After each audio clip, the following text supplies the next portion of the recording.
Hello friends, welcome to इंदिराश्री में आप सभी का स्वागत है। आज की क्लास में हम लोग पढ़ने वाले संधारित्र। चलिए देखते हैं संधारित्र किसे कहते हैं। आज की क्लास में पढ़ने वाले हैं संधारित्र किसे कहते हैं, ठीक ना।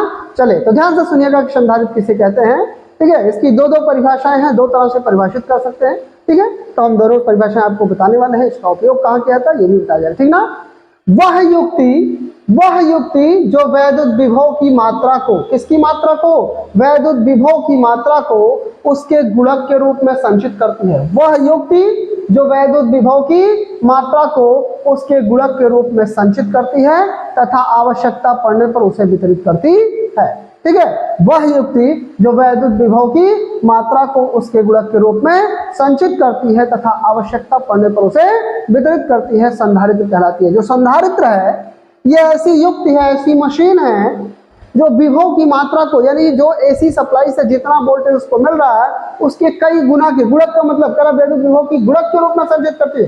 गुणक का मतलब उसका कई गुना के रूप में संचित करती है और आवश्यकता पड़ने पर उसे वितरित करती है। जितनी जरूरत पड़ती है उसे उतना वितरित करती है। इसका प्रयोग किसमें किया जाता है, मोटर्स में और फैन में ना, जो आपके बिजली के फैन होते हैं ना, और मोटर में भी इसका प्रयोग, रेडियो में भी इसका प्रयोग किया जाता है, ट्रांजिस्टर वगैरह में इसका प्रयोग किया जाता है। तो ये क्या करता है, बिजली के फैन में अगर बात किया जाए इसकी बेटा, ये देखिए आपका कैपेसिटर, यानी जिसको आप कंडेंसर कहते हो ना, ये आपका क्या है, कैपेसिटर है, जिसको क्या कहते हो, कंडेंसर, जो कि आपके घरों में जो ऊपर वाला सीलिंग फैन होता है उसमें लगाया जाता है, ठीक है। और ये कार्य क्या करता है, बिजली की मात्रा को, वैद्युत विभव की मात्रा को उसके कई गुना के रूप में ग्रहण कर लेता है, संचित कर लेता है।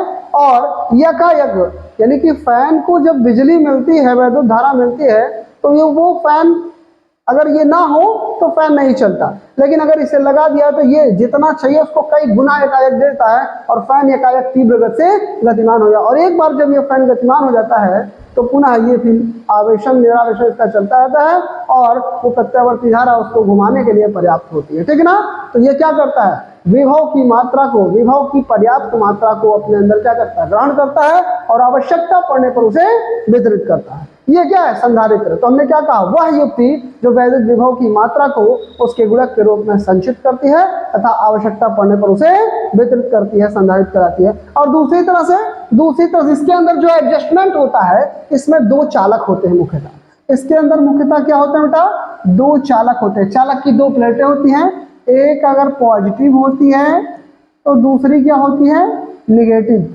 और दोनों पे ही समान आवेश होते हैं।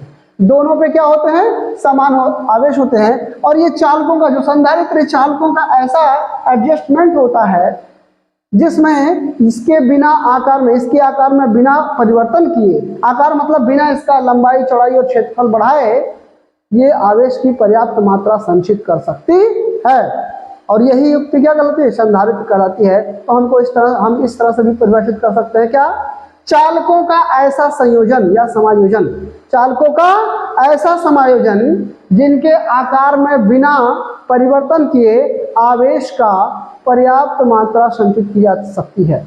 चालकों का ऐसा समायोजन, ऐसा एडजस्टमेंट जिनके आकार में बिना परिवर्तन किए आवेश की पर्याप्त मात्रा संचित की जा सकती है, संधारित्र कहलाती है। क्या कहलाती है, संधारित्र। फिर से सुनिएगा, चालकों का ऐसा समायोजन जिनके आकार में बिना परिवर्तन किए आवेश की पर्याप्त मात्रा संचित की जा सकती है, संधारित्र कहलाती है, ठीक ना। और उम्मीद है कि वीडियो हमारा पसंद आया होगा, और वीडियो पसंद आए, मजा आए तो लाइक और शेयर करते चलिएगा। साथ ही साथ जो अच्छे चैनल पर नए हैं तो चैनल को सब्सक्राइब करिएगा। धन्यवाद।